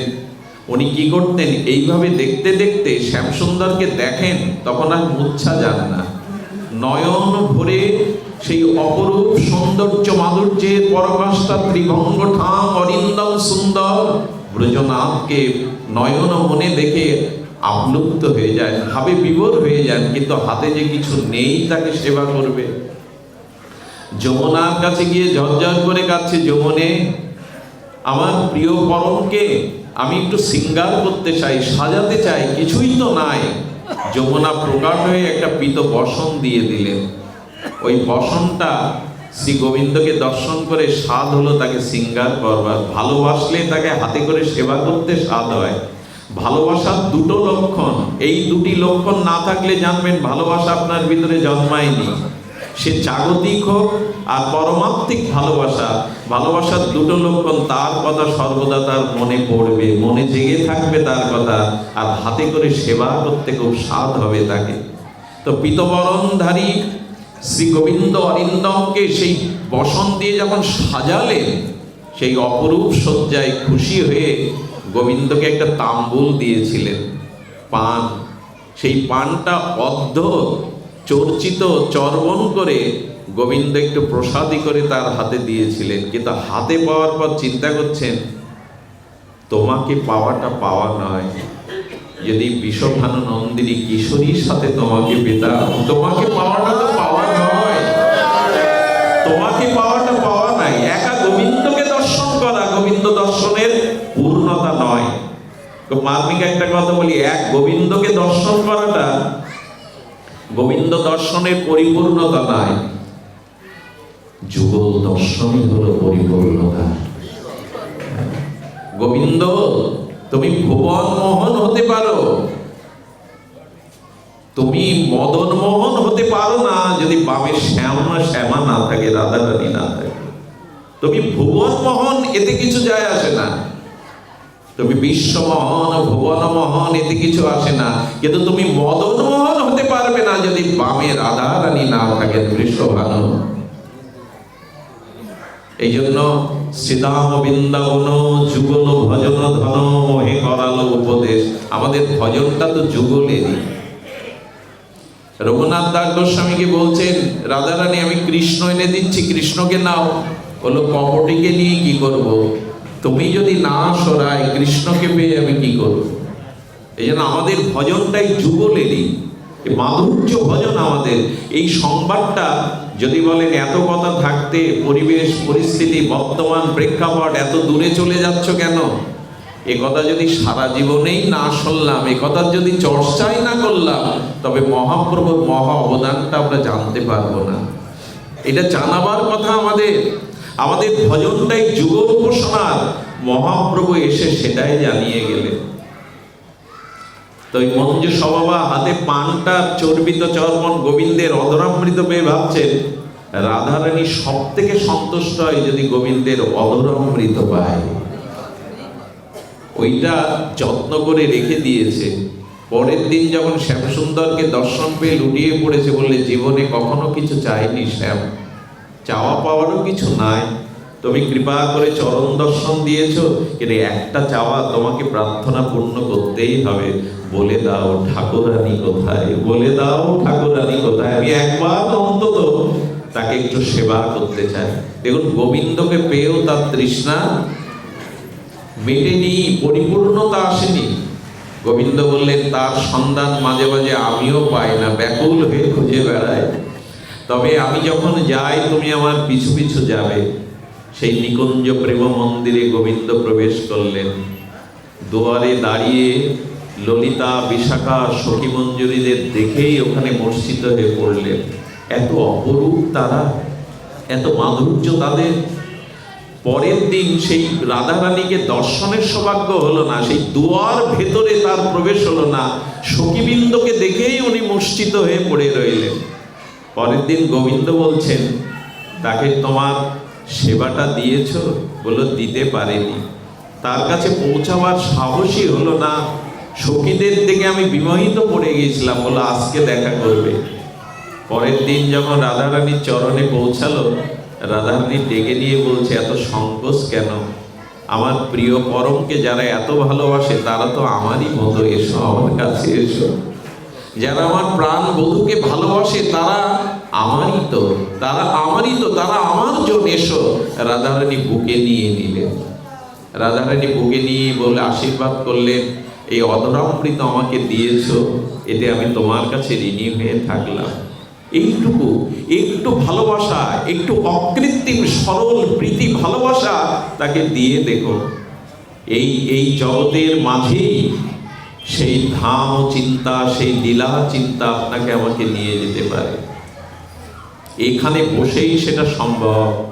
এই জন্য অনুরোধ করব, দেহটা পড়ে থাকুক আপনার কর্মে, সংসারে, মন মাঝে নিত্য নিরন্তর সেই লীলায় ডুবে থাকুন। কিঞ্চিত যদি লীলার সাথে কিঞ্চিত আপনার মনের সাক্ষাৎকার হয়ে যায়, আর যেতে পারবেন না। কেমন জানেন, ব্রজে এখন তো কাগজে ছাপিয়ে দেওয়া হয় মঞ্জুরি নামা, আগেকার পুরনো মহাপুরুষরা জানিয়ে দিত শিষ্যকে তুমি এই সেবা করবে। তো তার এক শিষ্যকে সেবা দিয়েছে, রাধারানীকে সকালবেলা স্বর্ণ বেদির পরে বসিয়ে স্বর্ণ কলসে অগরু, চন্দন, গোলাপের পাপড়ি, সুগন্ধি দিয়ে রাধারানীকে স্নান করাতে, স্নান করার পরে শৃঙ্গার করবে, নুপুর পরাবে, এই হলো তার সেবা। সকালবেলা উনি রাধারানীকে মনে মনে সেই স্বর্ণ বেদির উপরে বসিয়ে স্বর্ণকুম্ভে অগরু, চন্দন, গোলাপের পাপড়ি, সুগন্ধ দিয়ে যখন স্নান করাতে গেছেন, হাতে চুড়ি পরাতে যাবে, বালা পরাতে যাবে, হাতের ওই অপরূপ সৌন্দর্য জ্যোতি দেখে ওর মনটা ওখানে আটকে গেছে। সারা দিন ওই জ্যোতিতে আটকে গেছে, অন্য লীলা, অন্য চিন্তা তার কিছুই হয়নি। সন্ধ্যাবেলা গুরুদেবের চরণে পড়ে কি কান্না, আমাকে বের করে দিন, আমাকে অভিশাপ দিন, আমাকে ত্যাগ করে দিন, আমি যোগ্য নই আপনার। কি হয়েছে বল, এত কাঁদছিস কেন?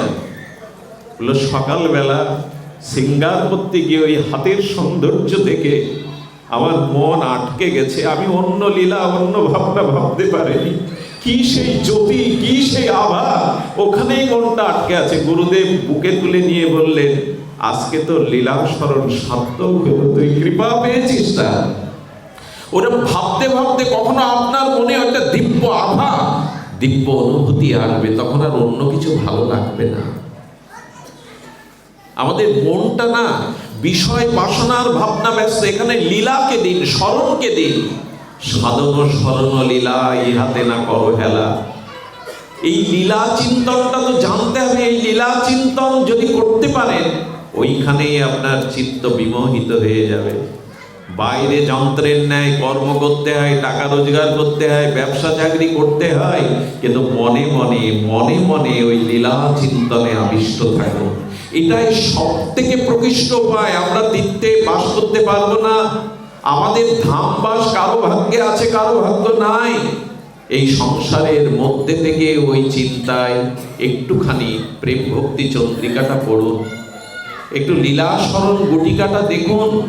ওই যে লীলা চিন্তা করতে করতে ওই লীলা আপনাকে টেনে নিয়ে যাবে। কেউ কেউ বলেন এসব কথা বলছো কেন, এ আমাদের কামনা কলুষিত এই ব্যস্ত জীবনে, নাগরিক জীবনে সম্ভব নয়। এটা কেন বলছো? যা ব্রহ্মা পায় না। কেন বলছি জানেন? চাঁদকে আমি হাত দিয়ে স্পর্শ করতে পারবো না, কিন্তু কোনোদিন চাঁদ যদি আমার কাছে এসে ধরা দেয়, আমার নিতে বাধা কোথায়? মহাপ্রভু বললেন আমি তো ওটাই নিতে এসেছি, হরিনাম দিতে আমি আসিনি। মহাপ্রভু নিতাই চাঁদ না এলেও হরিনাম আমরা পেতাম, এটা যুব ধর্ম, কিন্তু ব্রজপ্রেম পেতাম না, মঞ্জরি ভাব সাধনা পেতাম না। মহাপ্রভু এই চিন্তাটাই আমাদের দিয়ে গেছেন।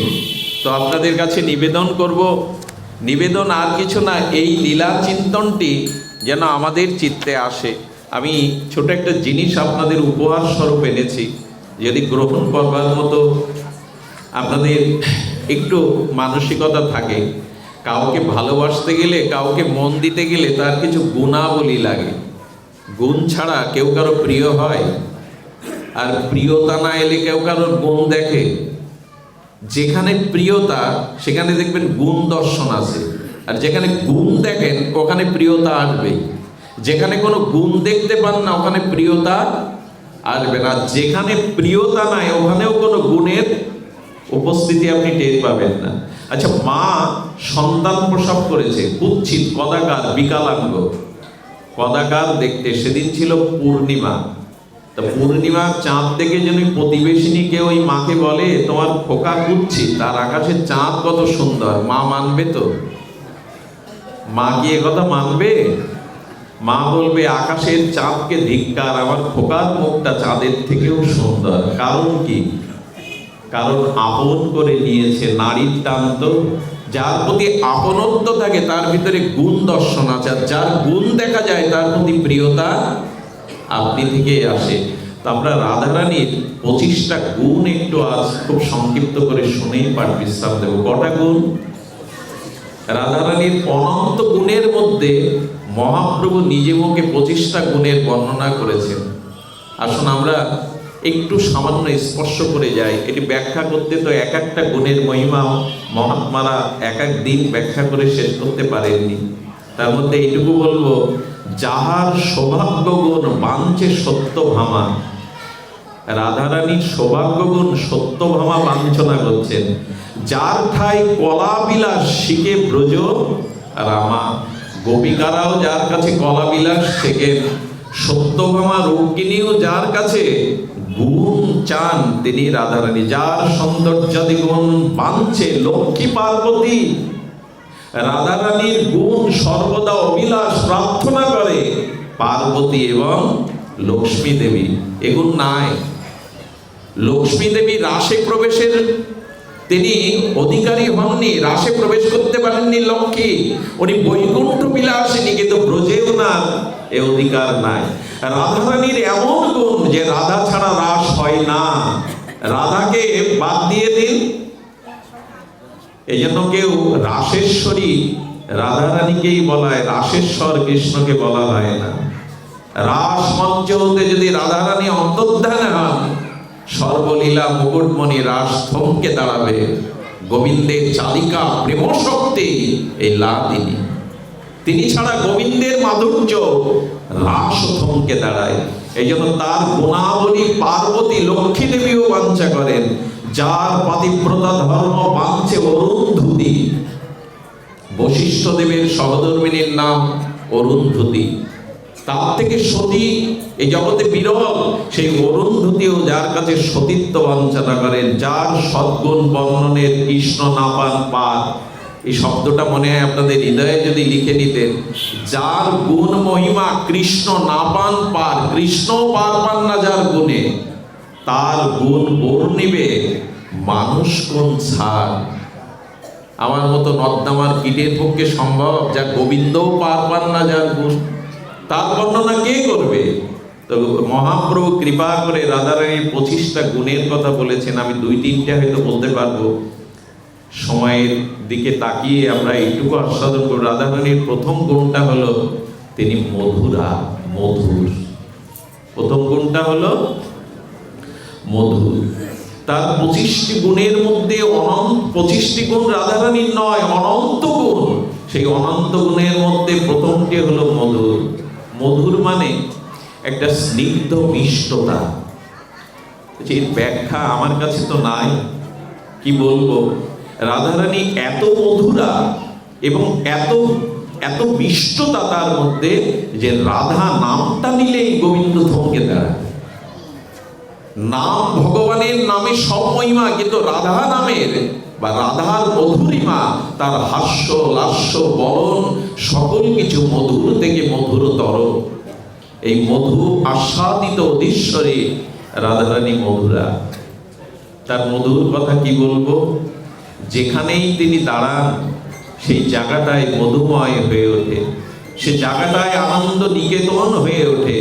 এই জন্য তার প্রথম স্বভাব তিনি মধুরা, অর্থাৎ সর্ব বিষয়ে চাতুর্য বিশিষ্টা। তিনি সর্ব বিষয়ে তিনি চাতুর্য বিশিষ্টা, এবং এই মধুরতা দিয়ে তিনি গোবিন্দকেও আকর্ষণ করেন। আর রাধারানীর করুণাতে যিনি কিঞ্চিত ভক্তি পেয়ে যান, তার ভেতরেও একটা মধুরতা প্রকাশ পায়। শুদ্ধ ভক্তদের দেখবেন কোনো একটা অজানা আকর্ষণ টানে তার দিকে।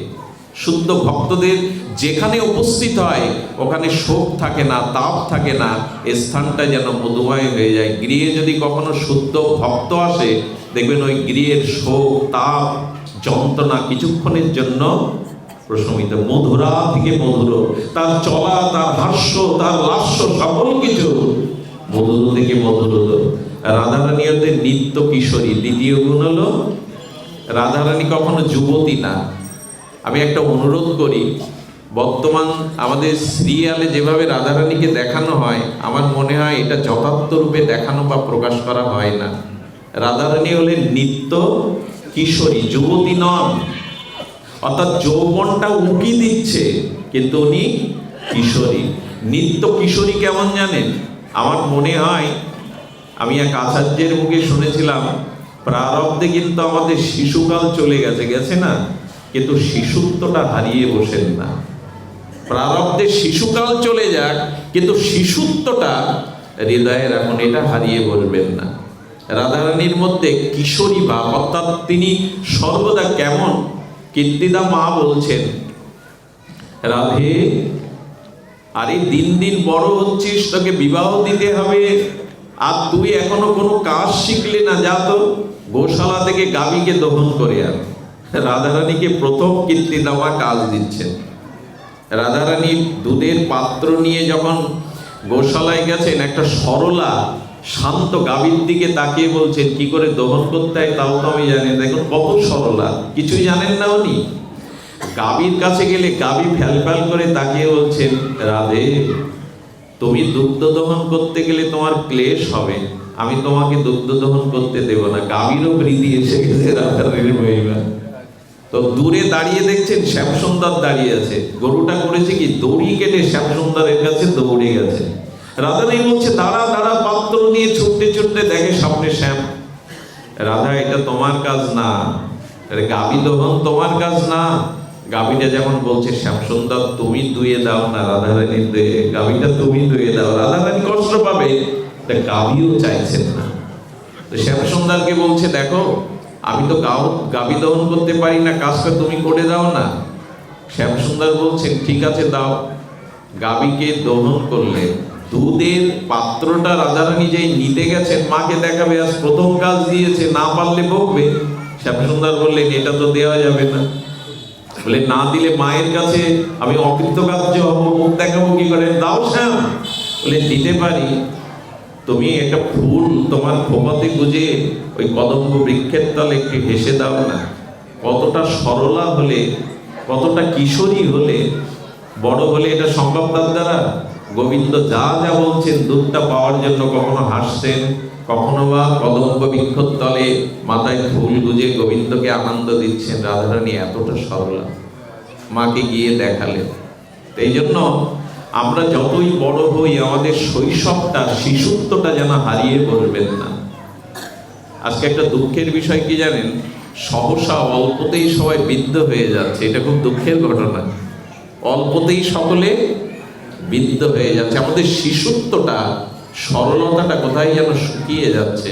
রাধারানী এই জন্য নিত্য কিশোরী, তাকে দেখলেই ওই নিত্য কিশোরীর ভাবনাতে আর তিনি চঞ্চল কটাক্ষশালিনী।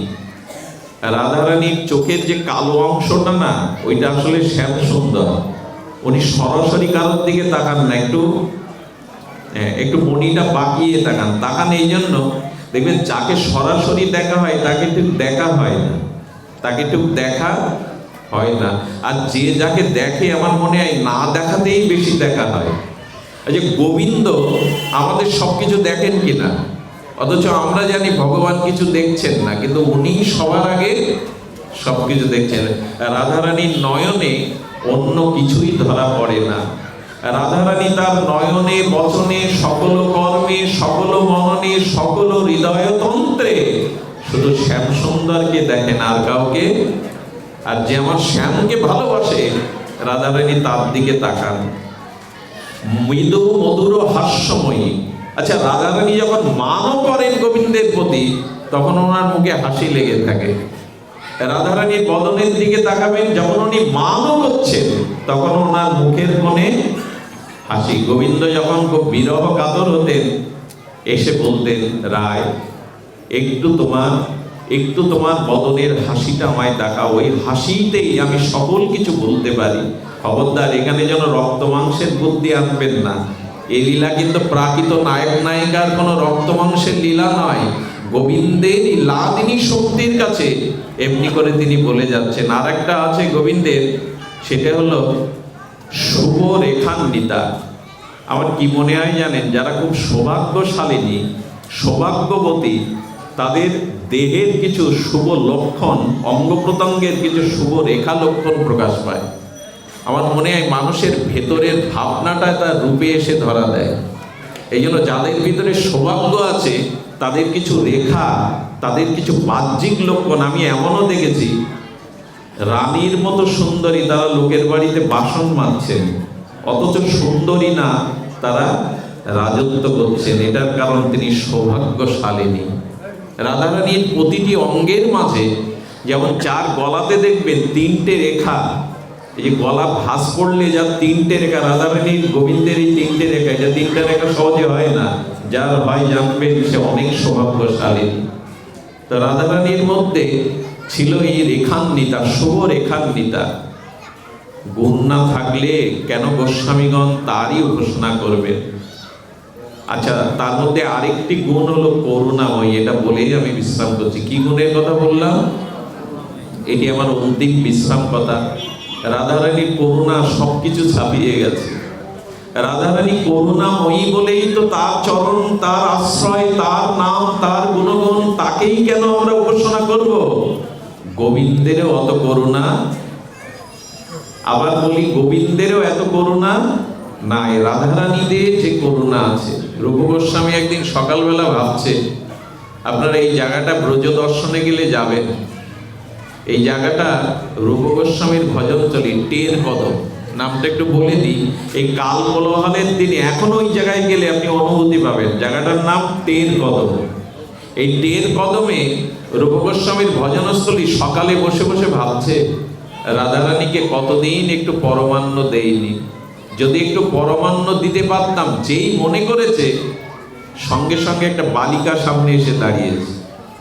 বালিকাটার রূপে জ্যোতিতে টের কদমের বৃক্ষগুলো আলোকিত হয়ে গেছে। বলে, বাবা বাবা, আরে এটা নাও তো, একটু দুধ, একটু সুগন্ধি চাউল, একটু কিশমিশ দানা, এগুলি নাও। বলি, তোমাকে এগুলো কে দিল? বলে, মা পাঠিয়ে দিয়েছে। তোমরা চোখ বন্ধ করে সবসময় ভজন করো, তো তোমাদের সেবায় কিছু লাগবে, মা পাঠিয়েছে, এটা নাও, একটু ধ্যান দিন। সঙ্গে সঙ্গে চরণের দিকে তাকিয়ে দেখে, চরণটা আসতে গিয়ে, তড়িঘড়ি আসতে গিয়ে পাথরে লেগে চরণ থেকে রক্ত ঝরছে। আরে লাডলি, পা কেটে গেল কি করে? বলল, মা বলেছে তোমরা সবসময় অন্তর চিন্তায় চোখ বন্ধ করো, তোমাদের পাওয়া যায় না, তাই দ্রুত আসতে গিয়ে এটা পায়ে লেগে কেটে গেছে। চরণের দিকে তাকিয়ে উনি বড় ব্যথা পেলেন। হাতে করে নিয়ে পরমান্ন ভোগ লাগিয়ে দাদা সনাতনকে একটু প্রসাদ দিয়েছে। সনাতন যেই জিউ ভাই দিয়েছে, কি বলবো, সেই প্রসাদ পেয়ে সনাতনের মধ্যে দিব্য রাধা ভাবের উন্মাদনা, ভক্তির স্ফূর্তি জেগে বলছে, রূপ এই চাল এই দুগ্ধ তোকে কে দিল? আরে এখানে কে দিল তোকে এই দুগ্ধ? বলে এক ব্রজ বালিকা দিয়েছে। সঙ্গে সঙ্গে সঙ্গে সঙ্গে বলছেন, এই প্রসাদ বালিকা দেয়নি রে, ওরে এটা বালিকা দেয়নি, স্বয়ং রাধা রানী তোকে এটা দিয়ে গেছে। এই অপূর্ব আস্বাদ্য প্রসাদী সুগন্ধ রাধা রানী ছাড়া আর কেউ দিতে পারে না। রূপকে শাসন করে বললেন, কোনোদিন যেন কোনো কিছুর আশা হৃদয়ে করবি না। ওরে পরমান্ন দেওয়ার আশায় রাধা রানীকে এসেছে দেওয়ার জন্য, আর কোনোদিন কোনো কিছু মনে চাইবে না। তাদের ভজন করতে এসেছো, তাদের কাছে কোনো প্রার্থনা করবে না। এই হলো রাধারানীর কৃপা। পথে যেতে যেতে রাধারানী রাত্র দিব্যহরে অভিসারিকা হয়ে নিত্য লীলায় চলেছে। রাধারানী হঠাৎ করে দেখছে কে যেন আর্তনাদ করে ডাকছে, হা কিশোরী, হা কিশোরী। রাধারানী থমকে গিয়ে ললিতাকে বলছে, ললিতা দেখ না, কে আমায় কিশোরী মণি বলে ডাকছে। ললিতা বলছে, পোড়ার মুখী, এই জন্য তো তোর সাথে থাকা একটা যন্ত্রণায় পড়াও। বউ হারা এক পাগল। পাঞ্জাবের এক যুবক বিয়ে করেছিল সুন্দরী রমণী, তার বইয়ের নাম কিশোরী, সে মারা গেছে। উন্মাদ হয়ে ঘুরতে ঘুরতে ব্রজমণ্ডলে এসে রাত দুপুরে ঘুম নেই, তার স্ত্রীকে ডাকছে কিশোরী। তোর মাথা খারাপ হয়ে গেল? আমায় বলুন না, রাধারানী জানে না ও কাকে ডাকছে? রাধারানী জানে, জেনেও দাঁড়িয়ে পড়েছে ললিতা।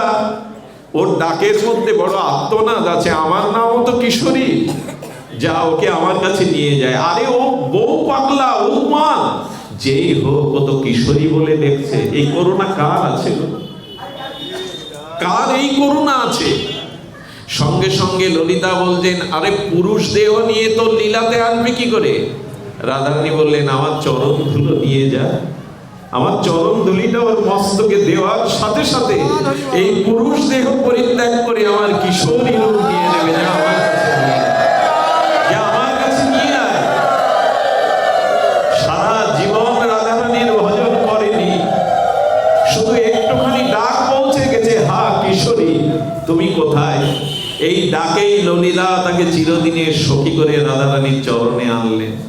আপনাদের অনুরোধ করব, এই যুগল উপাসনা হৃদয়ে যার একবার ওই চরণ চিন্তা, একবার এই লীলা মাধুর্য চিন্তা হৃদয়ে এসেছে, এই জগতে প্রেম ভক্তি তারই অধিকারী। প্রেমময়ী রাধারানী, করুণাময়ী রাধারানী।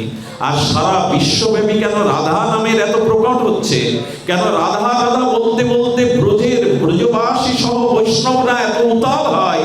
কারণ করুণা কৃষ্ণের থেকে কোটি গুণ করুণা রাধারানী। রাধারানী ব্রজমণ্ডলে নিত্য লীলা অভিসারিকায় যেতে যেতে পায়ে একটা মৃত সিগাল বেঁধে গিয়েছিল, সিগাল মরে পড়ে আছে। রাধারানী বললেন, বিশাখা দেখ তো আমার পায়ে কার স্পর্শ হলো? আরে রাধা, তোকে আবার স্নান করতে হবে, শৃঙ্গার করতে হবে, তো মরা শিবা পড়ে আছে, সিগাল পড়ে আছে। রাধারানী এসে বললেন, আমার চরণে স্পর্শ যার গায়ে লাগে সে শিবা হতে যাবে কেন? দেখ আমার কোনো সখী পড়ে আছে, আমার চরণ যার স্পর্শ লাগে দেখ সে শিবা নাই। তাকিয়ে দেখ এক নিত্য কিশোরী সখী ওখানে। ওটে প্রণাম করে বললেন, এত করুণা তোমার, এত কৃপা তোমার। আমি বনের সিগাল ছিলাম, তুমি আমাকে সখী রূপ দিয়ে দিলে। রাধে, তাহলে আর একটা বর দাও। এই স্থানে যাদের দেহ অন্ত্যেষ্টিক্রিয়া করা হবে তারা যেন তোমার চরণ পায়। ওই স্থানটার নাম এই জন্য শিবাখর রাখা হয়। ব্রজবাসীদের বাবাজিদের ওখানে দাহ করা হয় রাধাকুণ্ডে শিবাখর। এই করুণা থেকে কেন আমরা বঞ্চিত হব? এটা মহাপ্রভু এই রাধা ভাব নিয়ে আমাদের করুণা করতে এসেছিলেন। এবে অস্ত্র না ধরিলা প্রাণে মারো, প্রাণে কারো না মারিলা, চিত্ত শুদ্ধি করিল। সবারে আসুন, শ্রী গৌরাঙ্গ নিত্যানন্দের কৃপায় রাধারানীর চরণাশ্রয় হোক আমাদের উদ্দেশ্য। আজকে যে মাতাজির উদ্দেশ্যে এই অনুষ্ঠান, একটু প্রার্থনা করুন ওনার বিদেহী আত্মা যেন রাধারানীর কৃপা প্রাপ্ত হয়, ওই যেন দিব্য ধাম